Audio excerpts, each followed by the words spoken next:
Peanut butter as we know it today was invented in 1890 by an American doctor.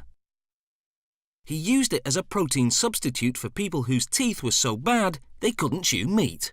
Nice. The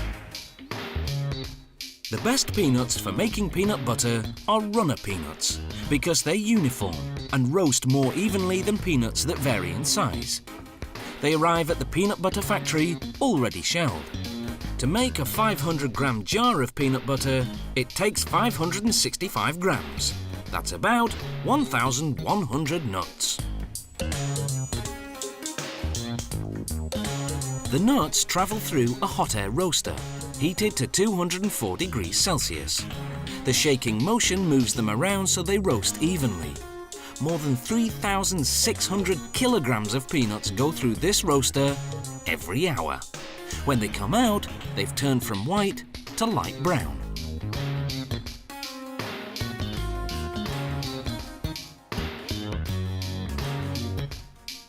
Next, they're fast-cooled at room temperature, using suction fans that circulate air quickly.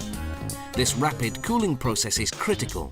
It halts the cooking and prevents the peanuts from losing too much oil.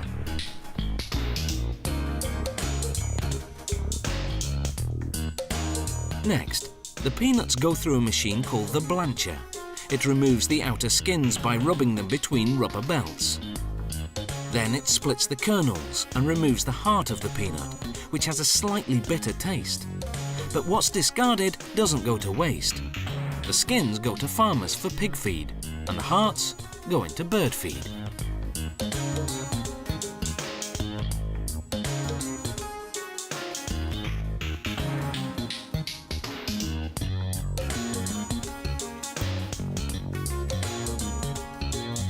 The peanuts land in a big stainless steel container.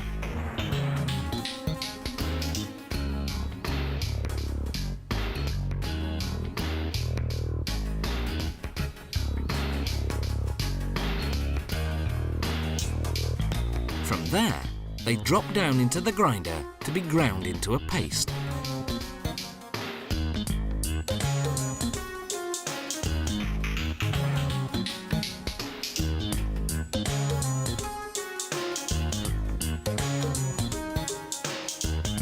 At this point, the other ingredients go in: salt, sugar, and a small amount of hydrogenated vegetable oil, which acts as a stabilizer to keep the peanut oil from separating and floating to the top of the jar. Peanut butter contains no artificial colouring or artificial sweeteners. It has no preservatives either, yet doesn't need to be refrigerated. The peanut butter is finally ready. The mixing has heated the paste to 60 degrees Celsius, so goes through a cooling system to bring it down to 38 degrees.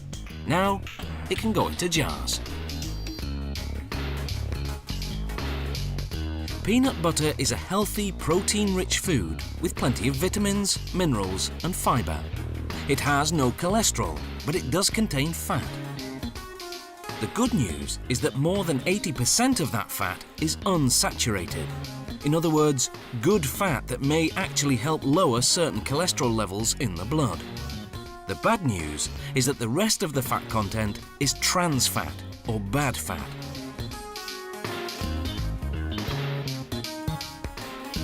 It comes not from the peanuts themselves, but from the oil that's used as the stabilizer. If you want to avoid that, you can eat all natural peanut butter, which doesn't contain a stabilizer. You'll just have to stir the peanut oil that collects at the top of the jar. Once the jars are filled with peanut butter, they go through the capping machine. The caps have an aluminium seal inside. As the caps pass through a heat machine, the seal drops down and adheres to the top of the jar, creating an airtight seal. A machine prints the production date and expiration date. Those unopened jars of peanut butter will stay fresh for one whole year, though with kids around, it usually lasts for just a week.